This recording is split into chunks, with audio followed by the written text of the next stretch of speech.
പ്രിയമുള്ള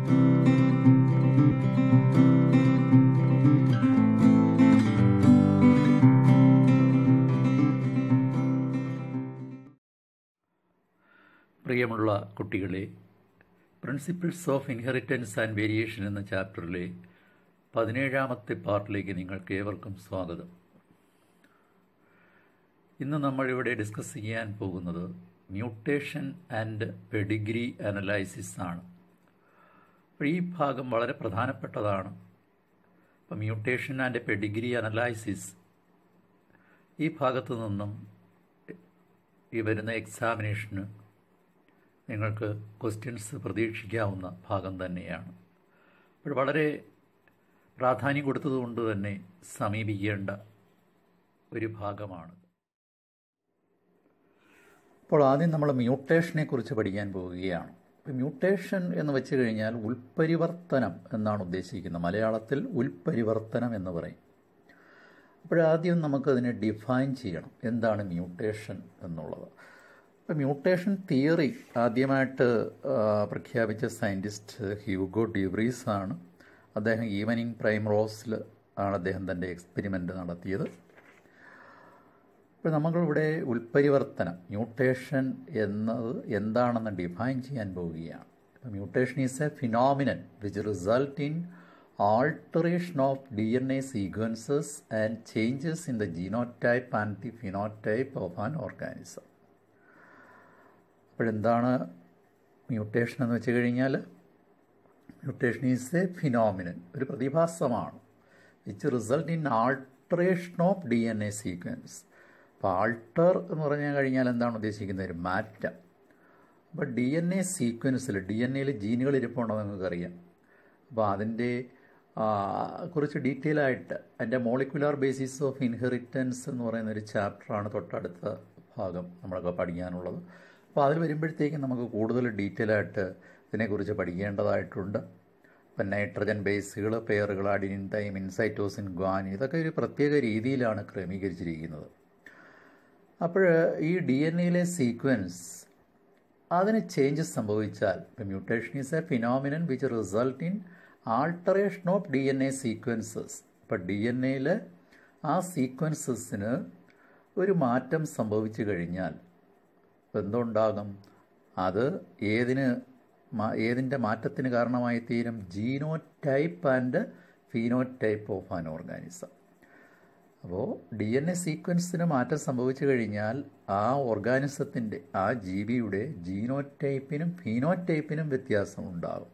ഇപ്പോൾ genetic കോൺസ്റ്റിറ്റ്യൂഷനാണ് genotype എന്ന് പറയുന്നത്. അപ്പോൾ ഫീനോടൈപ്പ് എന്ന് പറയുമ്പോഴത്തേക്കും എന്താണ്?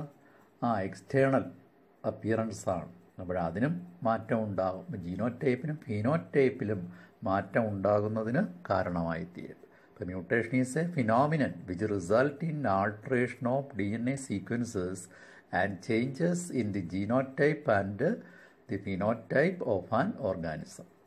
ഇപ്പോൾ DNA സീക്വൻസിന് മാറ്റം സംഭവിച്ചു കഴിഞ്ഞാൽ ആ ഒരു ജീവിയുടെ ജീനോടൈപ്പിനും ഫീനോടൈപ്പിനും വ്യത്യാസമുണ്ടാകും എന്നാണ് പറയുന്നത്. ഈ പ്രതിഭാസത്തിനെയാണ് നമ്മൾ എന്ത് പറയുന്നത്? മ്യൂട്ടേഷൻ എന്ന് പറയുന്നത്. മ്യൂട്ടേഷൻ എന്ന് വെച്ച് കഴിഞ്ഞാൽ എന്താണ്? ഉൽപരിവർത്തനം. അപ്പോൾ നമ്മുടെ DNA സീക്വൻസിലുണ്ടാകുന്ന മാറ്റം ജീനോടൈപ്പിലും ഫീനോടൈപ്പിലും വ്യതിയാനം ഉണ്ടാകുമെന്ന് പറയുകയാണ്. അപ്പോൾ mutation leads to variation in DNA. Variation നമ്മൾ പറഞ്ഞതാണ് നേരത്തെ. എന്താണ് വ്യതിയാനം? അപ്പോൾ വേരിയേഷന് കാരണമായിട്ടുള്ള വേറെയും ചില ഘടകങ്ങളെക്കുറിച്ച് നേരത്തെ പറഞ്ഞിട്ടുണ്ട്. ഏതൊക്കെയാണ്? ജനറ്റിക് റീകോമ്പിനേഷൻ, ക്രോസിംഗ് ഓവർ, ഇതൊക്കെ നമ്മൾ പഠിച്ചിട്ടുള്ളതാണ്. അപ്പോൾ അതുകൂടാതെ മ്യൂട്ടേഷനും ഏതിന് കാരണമായി തീരും? വേരിയേഷൻ, ജീവികളിൽ വ്യതിയാനമുണ്ടാകുന്നതിന് കാരണമായി തീരുമെന്നാണ് പറയുന്നത്. അപ്പോൾ mutation leads to variation in DNA. Then loss or gain of a segment of DNA result in alteration in chromosomes. അപ്പോൾ എന്ത് സംഭവിക്കുമെന്നാണ് പറഞ്ഞിരിക്കുന്നത്?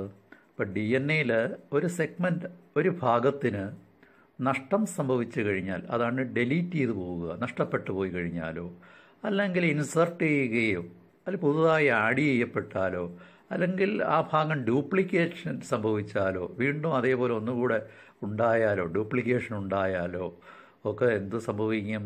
Result in alteration in chromosome. അപ്പോൾ ആ ക്രോമസോമിന് എന്തോ മാറ്റം ഉണ്ടാകും, ചേഞ്ച്, ഒരു വ്യത്യാസം വരുന്നതിന് കാരണമായി തീരുമെന്നാണ് പറയുന്നത്. അപ്പോൾ എന്താണ് പറഞ്ഞിരിക്കുന്നത്? ഡി എൻ എയിലെ ഒരു സെഗ്മെൻറ്റ്, ഒരു ഭാഗം നഷ്ടപ്പെട്ടാലോ ഡിലീറ്റ് ചെയ്തു പോയാലോ, അതല്ലെങ്കിൽ പുതുതായിട്ട് ആഡ് ചെയ്താലോ ചേർക്കപ്പെട്ടാലോ, അതല്ലെങ്കിൽ അത് ഡ്യൂപ്ലിക്കേഷൻ സംഭവിച്ചാലോ ഒക്കെ എന്തുണ്ടാകും? Alteration in chromosome. അതിരിക്കുന്ന ക്രോമസോമിന് മാറ്റം ഉണ്ടാകുമെന്നാണ് പറയുന്നത്. Alteration in chromosomes result in abnormalities or aberrations. അപ്പോൾ ആൾട്ടറേഷൻ ഇൻ ക്രോമസോംസ് എന്തിന് കാരണമായി തീരും? അബ്നോർമാലിറ്റീസ് അല്ലെങ്കിൽ അബറേഷൻസ് ഉണ്ടാകുന്നതിന് വഴിതെളിയിക്കും. ഇപ്പോൾ ഒരുപാട് രോഗങ്ങൾ, ഡിസോർഡേഴ്സ് ഒക്കെ ഉണ്ടാകുന്നതിന് ഈ മാറ്റങ്ങൾ കാരണമായി തീരും എന്നാണ് ഇവിടെ പറയുന്നത്. അപ്പോൾ മ്യൂട്ടേഷൻ്റെ ഫലമായി വേരിയേഷൻ ഉണ്ടാകുമെന്ന് നമ്മൾ മനസ്സിലാക്കി. അതുപോലെ തന്നെ alteration in chromosomes result in abnormalities or aberrations. അപ്പോൾ ജീവികളിൽ ഈ ക്രോമസോമിനകത്തുണ്ടാകുന്ന ഈ ചേഞ്ച് ഏതിന് കാരണമായി തീരും? അസാധാരണമായ മാറ്റം, വ്യതിയാനം ഉണ്ടാകുന്നതിന് കാരണമായി തീരും എന്നാണ് പറയുന്നത്. ഇനി അടുത്തത് നമ്മൾ പ്രധാനമായിട്ടും പഠിക്കേണ്ടത് ഏതൊക്കെ തരത്തിലുള്ള മ്യൂട്ടേഷൻ ഉണ്ട് എന്നുള്ളതാണ് അറിയേണ്ടത്. അതായത് ടൈപ്സ് ഓഫ് മ്യൂട്ടേഷൻ ആണ് നമുക്ക് പഠിക്കേണ്ടത്. അപ്പോൾ ഇവിടെ പ്രധാനമായിട്ടും 2 തരത്തിലുള്ള മ്യൂട്ടേഷനാണ് പറയുന്നത്. ഒന്ന് പോയിന്റ് മ്യൂട്ടേഷൻ, മറ്റൊന്ന് ഫ്രെയിം ഷിഫ്റ്റ് മ്യൂട്ടേഷൻ. ഇപ്പോൾ ആദ്യം നമുക്ക് പോയിന്റ് മ്യൂട്ടേഷൻ എന്താണെന്ന് നോക്കാം. ഇപ്പോൾ mutation due to change in a single base pair of D N A is known as point mutation. ഇപ്പോൾ ഡി എൻ എയിൽ ഒരേ ഒരു ബേസ് പെയർ, നമ്മൾ ഡി എൻ എയിൽ പിന്നെ ഈ ബേസ് പെയറുകളിൽ adenine, thymine, cytosine, guanine, cytosine, ഇങ്ങനെ പെയറുകളായിട്ടാണ് ഡി എൻ എയിൽ ക്രമീകരിച്ചിരിക്കുന്നത്, സീക്വൻസ് ആയിട്ടിരിക്കുന്നത്. അപ്പോൾ അതിനെക്കുറിച്ച് ഡീറ്റെയിൽ ആയിട്ട് നിങ്ങൾക്ക് മനസ്സിലാക്കണമെന്നുണ്ടെങ്കിൽ മോളിക്കുലാർ ബേസിസ് ഓഫ് ഇൻഹെറിറ്റൻസ്, അതായത് അടുത്ത ചാപ്റ്റർ പഠിച്ചു തുടങ്ങിയാൽ മാത്രമേ നിങ്ങൾക്ക് വ്യക്തമായ ഒരു ധാരണ ലഭിക്കുകയുള്ളൂ. ഇപ്പോൾ തൽക്കാലം നിങ്ങൾ mutation due to change in a single base pair. ഇപ്പോൾ ഡി എൻ എയിലെ ഒരു ബേസ് പെയറിനുണ്ടാകുന്ന മാറ്റം ഏതിന് കാരണമായി തീരും? പോയിന്റ് മ്യൂട്ടേഷന് കാരണമായി തീരും. പോയിന്റ് മ്യൂട്ടേഷൻ എന്ന് ഓർക്കുക. അതിൻ്റെ ഒരു എക്സാമ്പിളാണ് സിക്കിൾ സെൽ അനീമിയ എന്ന് പറയുന്നത്. ആ ഡിസോർഡറിനെ കുറിച്ച് നിങ്ങൾക്ക് വ്യക്തമായി പഠിക്കാനുണ്ട്. അപ്പോൾ സിക്കിൾ സെൽ അനീമിയ എന്ന് പറയുമ്പോഴത്തേക്കും നമ്മുടെ RBC ആണ് ഓക്സിജൻ വഹിക്കുന്നത്, ഹീമോഗ്ലോബിൻ. അപ്പോൾ RBC അരിവാളിൻ്റെ ഷേപ്പായി മാറുകയും ഓക്സിജൻ ക്യാരിയിങ് കപ്പാസിറ്റി കുറയുകയും അതിൻ്റെ ഫലമായിട്ട് അനീമിയ ഉണ്ടാകുന്നതിന് കാരണമായി തീരും. ഇപ്പോൾ പോയിന്റ് മ്യൂട്ടേഷൻ എന്താണ്? Mutation due to change in a single base pair of D N A is known as point mutation.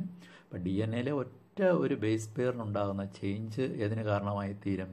Point മ്യൂട്ടേഷന് കാരണമായി തീരും. അതിനൊരു എക്സാമ്പിളാണ് സിക്കിൾ സെൽ അനീമിയ. ഇനി മറ്റൊരു മ്യൂട്ടേഷനാണ് ഫ്രെയിം ഷിഫ്റ്റ് മ്യൂട്ടേഷൻ എന്ന് പറയുന്നത്. Frame shift mutation. Mutation due to deletions and insertion of base pairs of DNA is known as frame shift mutation. എന്ന് വെച്ചാൽ എന്താണ് ഉദ്ദേശിക്കുന്നത്? ഒരു ബേസ് പെയർ ഡിലീറ്റ് ചെയ്തു പോവുക, മുറിഞ്ഞു പോവുകയോ അതല്ലെങ്കിൽ ഇൻസർഷൻ ആഡ് ചെയ്യപ്പെടുകയോ ചെയ്താൽ ഉണ്ടാകുന്ന ഒരവസ്ഥയാണ് ഫ്രെയിം ഷിഫ്റ്റ് മ്യൂട്ടേഷൻ എന്ന് പറയുന്നത്. എങ്ങനെയാണ്? മ്യൂട്ടേഷൻ ഡ്യൂ ടു ഡിലീറ്റ് ചെയ്തു പോവുക. ഇപ്പോൾ ഡി എൻ എയിലെ ഒരു ബേസ് പെയർ ഡിലീറ്റ് ചെയ്തു പോയാലോ, insertion of base pair. Insert എന്ന് വെച്ചാൽ എന്താണ്? പുതുതായി ആഡ് ചെയ്യപ്പെട്ട് കഴിഞ്ഞാലും എന്തിന് കാരണമായി തീരും? ഫ്രെയിം ഷിഫ്റ്റ് മ്യൂട്ടേഷന് കാരണമായി തീരും. അതിനൊരു എക്സാമ്പിൾ തലാസീമിയയാണ്. അപ്പോൾ അതിനെക്കുറിച്ച് നിങ്ങൾക്ക് പിന്നീട് പഠിക്കാനുണ്ട്. അന്നേരം നമുക്ക് വ്യക്തമായി പറയാൻ കഴിയും. ഇപ്പോൾ തൽക്കാലം ടൈപ്സ് ഓഫ് മ്യൂട്ടേഷൻ ഏതൊക്കെയാണ്? പോയിന്റ് മ്യൂട്ടേഷനും ഫ്രെയിം ഷിഫ്റ്റ് മ്യൂട്ടേഷനുമാണ്. അപ്പോൾ 2 എക്സാമ്പിൾ: പോയിന്റ് മ്യൂട്ടേഷന് sickle cell anaemia, frameshift മ്യൂട്ടേഷന് തലാസീമിയയുമാണ്. ഇനി അതുപോലെ തന്നെ നമുക്ക് അറിയേണ്ട ഒരു പ്രധാന കാര്യം, ഇത് എങ്ങനെയാണ് മ്യൂട്ടേഷൻ ഉണ്ടാകുന്നത്? മ്യൂട്ടേഷൻ നമ്മൾ പറഞ്ഞാൽ ആൾട്ടർ ചെയ്യുകയാണ്, ചേഞ്ചാണ്, മാറ്റം ഉണ്ടാകുന്നതിന് കാരണം അത് ഫിസിക്കൽ ഏജൻസ് ആകാം, കെമിക്കൽ ആയിട്ടുള്ള ഏതെങ്കിലും ഘടകങ്ങളാകാം, അല്ലെങ്കിൽ ബയോളജിക്കൽ ഏജൻസ്. ഇതിലേതെങ്കിലുമൊക്കെ ഘടകങ്ങളാണ് ഈ ചേഞ്ചസിന്, ഇപ്പോൾ DNA ഉണ്ടാകുന്ന മാറ്റത്തിന് പ്രധാനപ്പെട്ട കാരണം. അതുപോലെ തന്നെ മ്യൂട്ടേഷന് കാരണമാകുന്ന വസ്തുക്കളെ നമ്മൾ മ്യൂട്ടാജൻ എന്ന പേരിലാണ് അറിയപ്പെടുന്നത്. മ്യൂട്ടേഷന് കാരണമാകുന്ന വസ്തുക്കളെ നമ്മൾ എന്തു പറയുന്നു? മ്യൂട്ടാജൻ എന്ന പേരിൽ അറിയപ്പെടുന്നു. അതുപോലെ തന്നെ ക്യാൻസറിന് കാരണമാകുന്ന വസ്തുക്കളെ കാർസിനോജൻ എന്നാണ് അറിയപ്പെടുന്നത്. അലർജിക്ക് കാരണമാകുന്നവയെ അലർജൻസ് എന്നും അറിയപ്പെടും. The chemical and physical factors that induce mutation are called mutagens. കെമിക്കലാകാം, ഫിസിക്കലാകാം. അപ്പോൾ ആ ഫാക്ടേഴ്സിനെയൊക്കെ നമ്മൾ എന്തോ പേരിൽ അറിയപ്പെടുന്നു? മ്യൂട്ടേഷൻ ഉണ്ടാക്കുന്ന ആ ഘടകങ്ങളെ മ്യൂട്ടാജൻസ് എന്ന പേരിലാണ് അറിയപ്പെടുന്നത്. അതിനൊരു എക്സാമ്പിളാണ് UV റേഡിയേഷൻ. അൾട്രാ വയലറ്റ് റേഡിയേഷനൊക്കെ ഏതിന് കാരണമായി തീരും? മ്യൂട്ടേഷൻ ഉണ്ടാകുന്നതിന് കാരണമായി തീരും. അപ്പോൾ അതുകൊണ്ട് അതിനെ ഒരു മ്യൂട്ടാജന് എക്സാമ്പിളായിട്ട് നമുക്ക് പറയാൻ കഴിയും. ഇപ്പോൾ ഈ സ്ലൈഡിൽ നമ്മൾ എന്തൊക്കെയാണ് പ്രധാനമായിട്ടും പറഞ്ഞത്? ടൈപ്സ് ഓഫ് മ്യൂട്ടേഷൻ, അതായത് പോയിന്റ് മ്യൂട്ടേഷനും ഫ്രെയിം ഷിഫ്റ്റ് മ്യൂട്ടേഷനും പറഞ്ഞു. അതിന് എക്സാമ്പിൾ പറയുകയുണ്ടായി. അതുപോലെ തന്നെ അടുത്തതായിട്ട് മ്യൂട്ടേഷന് കാരണമായിട്ടുള്ള ഘടകങ്ങളെ നമ്മൾ മ്യൂട്ടാജൻസ് എന്ന് പറയുന്നു. അത് കെമിക്കൽ, ഫിസിക്കൽ ഫാക്ടേഴ്സ് ആകാം, അവയൊക്കെ ഇൻഡ്യൂസ് ചെയ്യുന്നുണ്ട്, കാരണമായി തീരുന്നുണ്ട് മ്യൂട്ടേഷന്. അവയെ നമ്മൾ മ്യൂട്ടാജൻസ് എന്ന പേരിൽ അറിയപ്പെടുന്നു. ഒരു എക്സാമ്പിൾ നമ്മൾ പറഞ്ഞു, എന്താണ്? Ultraviolet radiations. അടുത്തതായി ഡിസ്കസ് ചെയ്യുന്നത് പെഡിഗ്രി അനലൈസിസിനെ കുറിച്ചാണ്. ആദ്യം എന്താണ് പെഡിഗ്രി അനലൈസിസ് എന്ന് മനസ്സിലാക്കേണ്ടതായിട്ടുണ്ട്. Analysing the inheritance of the character through several previous generations in a family is known as pedigree analysis. അതായത് തലമുറകളായി ഒരു കുടുംബത്തിൻ്റെ ഒരു പ്രത്യേക സ്വഭാവം എങ്ങനെ ഇൻഹെറിറ്റ് ചെയ്യുന്നു എന്ന് പഠിക്കുന്നതാണ് പെഡിഗ്രി അനലൈസിസ്. ഒരുപാട് തലമുറകളായിട്ട്, ഒരുപാട് ജനറേഷൻസ് ആയിട്ട് ഒരു കുടുംബത്തിൽ ഒരു പ്രത്യേക ട്രേറ്റ്, ഒരു സ്വഭാവം എങ്ങനെ പ്രേഷണം ചെയ്യപ്പെടുന്നു എന്ന് പഠിക്കുന്നതിനെയാണ് നമ്മൾ പെഡിഗ്രി അനലൈസിസ് എന്ന് പറയുന്നത്. അപ്പോൾ നമ്മൾ പെഡിഗ്രി അനലൈസിസിനെ കുറിച്ചാണ് പഠിച്ചുകൊണ്ടിരിക്കുന്നത്. In the pedigree analysis, the inheritance of a particular trait is represented in the family tree over generation. Pedigree study provides a strong tool which is utilized to trace the inheritance of a specific trait, abnormality or disease. എന്താണ് നമ്മൾ പറഞ്ഞത്? തലമുറകളായി ഒരു കുടുംബത്തിൻ്റെ ഒരു പ്രത്യേക trait, ഒരു സ്വഭാവം, അത് ചിലപ്പോൾ ഒരു അസുഖമാകാം, എങ്ങനെ ഇൻഹെറിറ്റ് ചെയ്യുന്നു എന്ന് പഠിക്കുന്നതാണ് പെഡിഗ്രി അനലൈസിസ്. അപ്പോൾ ഈ അസുഖം എന്ന് പറയുന്നത് ഒരു മെൻ്റാലിയൻ ഡിസോർഡർ ആകാം, ഒരു പ്രത്യേക ഒരു രോഗം വരാൻ സാധ്യതയുണ്ടോ എന്ന് പ്രഡിക്റ്റ് ചെയ്യാനും മുൻകൂട്ടി പ്രവചിക്കാനുമൊക്കെ ഏത് സഹായിക്കും? ഈ പെഡിഗ്രി അനലൈസിസ് സഹായിക്കും. നമ്മളൊരു ഉദാഹരണം പറഞ്ഞു കഴിഞ്ഞാൽ, നമ്മളൊരു ഹോസ്പിറ്റലിൽ ഒരു കുട്ടിയുമായിട്ട് ചെല്ലുകയാണ്. ആ കുട്ടിക്ക് അസുഖം വന്നു കഴിഞ്ഞു കഴിഞ്ഞാൽ, മുറിവുണ്ടായി കഴിഞ്ഞാൽ ആ മുറിവ് ഉണങ്ങുന്നില്ല. അപ്പോൾ ആ അസുഖത്തിന് നമ്മൾ ഹീമോഫീലിയ എന്ന പേരിൽ അറിയപ്പെടാറുണ്ട്. Bleeders disease, inability to clotting. അപ്പോൾ ബ്ലഡ് ക്ലോട്ട് ചെയ്യാനുള്ള കഴിവ് നഷ്ടപ്പെട്ടു പോകുന്ന ഒരവസ്ഥയാണ്. അപ്പോൾ ഒരു ജനറ്റിക് ഡിസോർഡറാണ് ഹീമോഫീലിയ എന്ന് പറയുന്നത്. അപ്പോൾ ഡോക്ടർ ചോദിക്കുകയാണ്, നിങ്ങളുടെ ഫാമിലിയിൽ ആർക്കെങ്കിലും ഇങ്ങനെ ഒരു ഡിസോർഡർ ഉണ്ടോ, അസുഖമുണ്ടോ എന്ന് അന്വേഷിക്കുകയാണ്. അപ്പോൾ കുട്ടിയുടെ പിതാവിൻ്റെ പിതാവിന് ഈ ഡിസീസുണ്ട്.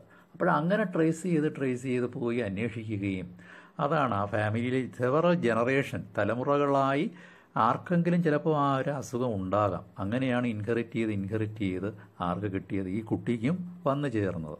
അപ്പോൾ ഇങ്ങനെ ഏതെങ്കിലും ഒരു പ്രത്യേക രോഗം വരാൻ സാധ്യതയുണ്ടോ എന്നൊക്കെ പ്രഡിക്റ്റ് ചെയ്യാൻ, മുൻകൂട്ടി പ്രവചിക്കാൻ നമുക്ക് ഏത് സഹായിക്കും? പെഡിഗ്രി അനലൈസിസ് സഹായിക്കുമെന്നാണ് പറയുന്നത്. Pedigree study provides a strong tool which is utilized to trace the inheritance of a specific trait. ഒരു പ്രത്യേക സ്വഭാവം, ഒരു ക്യാരക്ടർ എങ്ങനെ ഇൻഹെറിറ്റ് ചെയ്തു വരുന്നുവെന്നും, അതല്ലെങ്കിൽ ഒരു അബ്നോർമാലിറ്റി, ഒരു വ്യതിയാനം, അസാധാരണമായ ഒരു ചേഞ്ച്, അല്ലെങ്കിൽ ഒരു രോഗം, ഡിസോർഡർ എങ്ങനെയൊക്കെ തലമുറകളായി കൈമാറി വരുന്നു എന്നൊക്കെ നമുക്ക് കണ്ടെത്തുന്നതിന് ഈ പെഡിഗ്രി അനലൈസിസ് സഹായിക്കും എന്നാണ് പറയുന്നത്. ഇനി പെഡിഗ്രി അനലൈസിസിൽ നിന്നും എക്സാമിന് ചോദിക്കാൻ സാധ്യതയുള്ളൊരു ഭാഗത്തേക്ക് നമ്മൾ വരികയാണ്. അതായത് symbols used in human Pedigree analysis. ചില സിംബൽസ് ഇതിൽ ഉപയോഗിക്കാറുണ്ട്. നിങ്ങൾ ഈ സ്ലൈഡ് നോക്കിക്കഴിഞ്ഞാൽ മെയിൽ അതിനൊരു പ്രത്യേക സിംബൽ കൊടുത്തിട്ടുണ്ട്. എന്താണ്? ഒരു ചതുരം വരച്ചു കൊടുത്തിട്ടുണ്ട്. ഫീമെയിലിന് ഒരു വൃത്തം വരച്ചു കൊടുത്തിരിക്കുകയാണ്. അതുപോലെ സെക്സ് അൺസ്പെസിഫൈഡ്, അത് ആണുമാകാം പെണ്ണുമാകാം, അതാണ് മെയിലോ ഫീമെയിലോ ആകാം, അതാണ് സെക്സ് അൺസ്പെസിഫൈഡ്, അതിൻ്റെ ഒരു സിംബൽ കൊടുത്തിട്ടുണ്ട്. അതുപോലെ തന്നെ അഫക്റ്റഡ് ഇൻഡിവിജ്വൽസ് എന്ന് പറഞ്ഞിട്ട് ഷെയ്ഡ് ചെയ്ത് കൊടുത്തിരിക്കുകയാണ്. അത് മെയിലുണ്ട്, ഫീമെയിലുണ്ട്, സെക്സ് അൺസ്പെസിഫൈഡും ഉണ്ട്. അപ്പോൾ അവർക്കൊക്കെ ഡിസോർഡർ ഉള്ളവരാണ്, അതായത് രോഗം ഉള്ളവരെയാണ് നമ്മൾ എന്ത് ചെയ്ത് കൊടുക്കുന്നത്?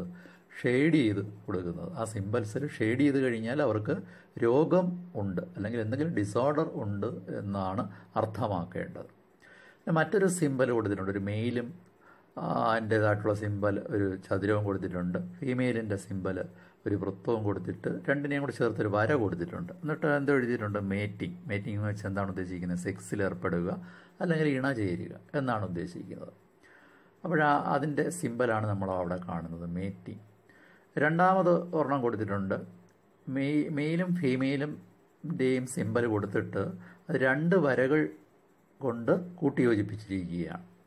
അതെന്താണെന്ന് വെച്ച് കഴിഞ്ഞാൽ മേറ്റിംഗ് ബിറ്റ്വീൻ റിലേറ്റീവ്സ് ആണ്.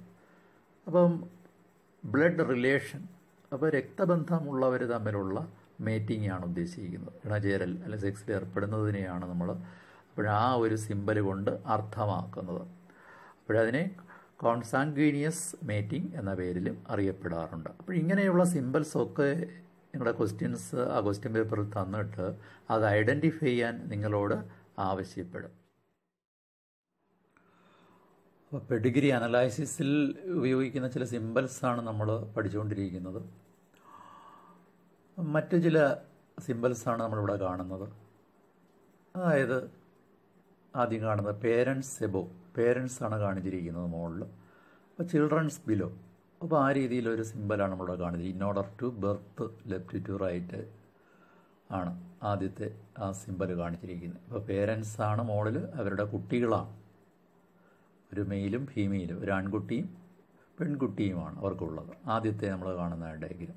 രണ്ടാമത് കാണുന്ന ഡയഗ്രം നോക്കുക. പേരൻസ് വിത്ത് മെയിൽ ചൈൽഡ് അഫക്റ്റഡ് വിത്ത് ഡിസീസ്. നമുക്ക് അവിടെ പേരൻസിനെ കാണാൻ കഴിയും, മെയിലും ഫീമെയിലും. പക്ഷേ അവർക്ക് പ്രകടമായി എന്തോ കാണുന്നില്ല, രോഗങ്ങളൊന്നും കാണുന്നില്ല. പക്ഷേ ആ കുട്ടിക്ക് എന്തോ കാണുന്നുണ്ട്. ഒരു മെയിൽ ചൈൽഡാണ്, ആൺകുട്ടിയാണ്, പക്ഷേ ആ കുട്ടിക്ക് രോഗമുണ്ട്. അതാണ് നമ്മൾ ഷെയ്ഡ് ചെയ്ത് കൊടുത്തിരിക്കുന്നത്. പേരൻസ് വിത്ത് മെയിൽ ചൈൽഡ് അഫക്റ്റഡ് വിത്ത് ഡിസീസ്. അങ്ങനെ ഒരു സിംബല് ക്വസ്റ്റ്യനിൽ കാണുകയാണെന്നുണ്ടെങ്കിൽ നമ്മൾ ഇതേപോലെ എഴുതണം. പേരൻസ് വിത്ത് മെയിൽ ചൈൽഡ് അഫക്റ്റഡ് വിത്ത് ഡിസീസ് എന്ന് എഴുതിയാലേ എൻ്റെ മാർക്ക് നിങ്ങൾക്ക് കിട്ടുകയുള്ളൂ. പിന്നെ മറ്റൊരു സിംബൽ നിങ്ങൾക്ക് കാണാൻ കഴിയും. ഒരു 5 അൺഅഫക്റ്റഡ് ഓസ്പ്രിങ്സ് എന്നാണ് ഉദ്ദേശിക്കുന്നത് ആ സിംബൽ. 5 എഴുതിയിട്ടുണ്ട്. സെക്സ് അൺസ്പെസിഫൈഡ് ആണ്. സെക്സ് അൺസ്പെസിഫൈഡിൻ്റെ സിംബലാണ് നമ്മൾ അതിൽ കാണുന്നത്. അതിനകത്ത് ഒരു അക്കം കൊടുത്ത 4 5 ഒക്കെ കൊടുത്തു കഴിഞ്ഞാൽ, 5 ഇട്ട് കഴിഞ്ഞാൽ എന്താണ്? അത് ആണുമാകാം പെണ്ണുമാകാം, 5 പേര്, ആണോ പെണ്ണോ, അങ്ങനെയുള്ള അൺഅഫക്റ്റഡ്, രോഗങ്ങളൊന്നും ഇല്ലാത്ത 5 പേര് ആണോ പെണ്ണോ ആകാം. അതാണ് 5 അൺഅഫക്റ്റഡ് ഓസ്പ്രിങ് എന്നുള്ളതിൻ്റെ സിംബലാണ് നമ്മൾ താഴെ കാണുന്നത്. ഇവിടെ നമ്മൾ കാണുന്നത് pedigree chart of autosomal dominant trait. മറ്റൊരു ചാർട്ട്, പെഡിഗ്രി അനലൈസിസ് ചാർട്ട് കാണുന്നത് pedigree chart of autosomal recessive ട്രേറ്റുമാണ്. ഇവിടെ 2 തരത്തിലുള്ള ക്രോമസോംസിനെ കുറിച്ച് നിങ്ങൾ നേരത്തെ കേട്ടിട്ടുണ്ട്. ഏതൊക്കെയാണ്? ആട്ടോസോംസും സെക്സ് ക്രോമസോംസും. നമ്മുടെ ബോഡിയിൽ ഓരോ സെല്ലിലും എത്ര ക്രോമസോംസ് ആണോ നിങ്ങൾ പഠിച്ചിട്ടുണ്ട്? 46. അതിൽ 44 പേര് ആട്ടോസോംസ് ആണ്. ബാക്കി 2 പേരെന്താണ്? സെക്സ് ക്രോമസോമാണ്. മെയിലാണെങ്കിൽ XYയും ഫീമെയിലാണെങ്കിൽ XX sex chromosome. ബാക്കി 44 ആട്ടോസോമുമാണ്. അവിടെ മയോട്ടോണിക് ഡിസ്ട്രോഫിയിൽ പറയുന്നത് എന്താണ്? ആട്ടോസോമൽ ഡോമിനൻ്റ് ട്രേറ്റ് ആണ്. അപ്പോൾ അവിടെ ആട്ടോസോമിലാണ് ഇത് അഫക്റ്റ് ചെയ്യുന്നത്, ഈ ഡിസീസ്. അപ്പോഴവിടെ നമ്മൾ ആദ്യത്തെ ആ പെഡിഗ്രി അനലൈസിസ് ചാർട്ട് നോക്കിക്കഴിഞ്ഞാൽ മാതാവും പിതാവും രണ്ടുപേര് പേരൻസിനെ നമുക്ക് കാണാൻ കഴിയും. അതിൽ മാതാവിന് അഫക്റ്റഡാണ്, ഷെയ്ഡ് ചെയ്ത് കൊടുത്തിരിക്കുകയാണ്, ഇപ്പോൾ പ്രകടമാണ്. അതുകൊണ്ടാണ് ആട്ടോസോമൽ ഡോമിനൻ്റ് ട്രേറ്റ് എന്ന് പറയുന്നത്. മാതാവിനും പിതാവും ഉണ്ട്, അവരിൽ ഒരാളിലെ ഈ രോഗം പ്രകടമായതുകൊണ്ട് അത് ഡോമിനൻ്റ് ആണ്. അപ്പോൾ അവർക്ക് കുട്ടികൾ നോക്കിയേ, 2 മെയിലും 2 ഫീമെയിലുമാണ്. 2 ആൺകുട്ടികളുമുണ്ട്, 2 പെൺകുട്ടികളുമുണ്ട്. അതിൽ ഒരു മെയിലിനും ഒരു ഫീമെയിലിനും അസുഖമുണ്ട് അല്ലേ. പിന്നെ അതുപോലെ തന്നെ അതിൽ നോർമലായിട്ടുള്ള ആ മെയില് വിവാഹം കഴിക്കുന്നു ഒരു ഫീമെയിലിനെ. അവർക്കുണ്ടാകുന്ന കുട്ടികളും നോർമലാണ്, മറ്റ് അസുഖങ്ങളൊന്നുമില്ല. പക്ഷേ അതിലെ ആ ഫീമെയിൽ മറ്റൊരു മെയിലിനെ, രോഗമില്ലാത്ത ഒരു മെയിലിനെ വിവാഹം കഴിക്കുകയാണ്. അവർക്ക് എത്ര കുട്ടികളാണെന്ന് നോക്കിക്കുക, 2 മെയിലും ഒരു ഫീമെയിലുമാണ്. അതിൽ ഫീമെയിലിന് എന്തോ ഉണ്ട്, പെൺകുട്ടിക്ക് എന്തോ ഉണ്ട്, അസുഖമുള്ളതായിട്ട് നമുക്ക് കാണാൻ കഴിയും. അപ്പോൾ പേരൻസിന് അസുഖമുണ്ട് എന്നുണ്ടെങ്കിൽ അവരുടെ കുട്ടികൾക്കും ഈ അസുഖം പ്രകടമാകുന്നതായിട്ട് നമുക്ക് കാണാൻ സാധിക്കും. അങ്ങനെയുള്ള ഒരു ഡിസോർഡറാണ് ഏത് മയോട്ടോണിക് ഡിസ്ട്രോഫി എന്ന് പറയുന്നത്. ഒരു ആട്ടോസോമൽ ഡോമിനൻ്റ് ട്രേറ്റ് ആണ്. അതിൻ്റെ ഒരു പെഡിഗ്രി ചാർട്ടാണ് നമ്മളിവിടെ കാണുന്നത്. മയോട്ടോണിക് ഡിസ്ട്രോഫി എന്ന് പറയുമ്പോഴത്തേക്കും വേസ്റ്റിംഗ് ഓഫ് മസിൽസ് ആണ്. ഒരാളുടെ മസിൽസ് വീക്കായി പോകുന്നു, ക്ഷയിച്ചു പോകുന്ന ഒരു അസുഖമാണ് ഈ പറയുന്ന മയോട്ടോണിക് ഡിസ്ട്രോഫി എന്ന് പറയുന്നത്. അതൊരു ജനറ്റിക് ഡിസോർഡറാണ്. മറ്റൊരു ഡിസോർഡർ പെഡിഗ്രി ചാർട്ട് കൊടുത്തിരിക്കുന്നത് ആട്ടോസോമൽ റിസസീവ് ട്രേറ്റ് ആണ്. ആട്ടോസോമൽ റിസസീവ് എന്ന് പറയുമ്പോഴത്തേക്കും പേരൻസിന് ആ അസുഖം അവിടെ പ്രകടമല്ല. മെയിലും ഫീമെയിലും കൊടുത്തിട്ടുണ്ട്. മാതാവിനെയും പിതാവിനെയും നമുക്ക് ആദ്യമേ കാണാം. അവർക്ക് 2 പേർക്കും അസുഖമില്ല. പക്ഷെ അവർക്ക് എത്ര കുട്ടികളുണ്ടെന്ന് നോക്കിയേ, എത്ര പേരാണ്? 2 ആൺകുട്ടികളുമുണ്ട്, 2 പെൺകുട്ടികളുമുണ്ട്.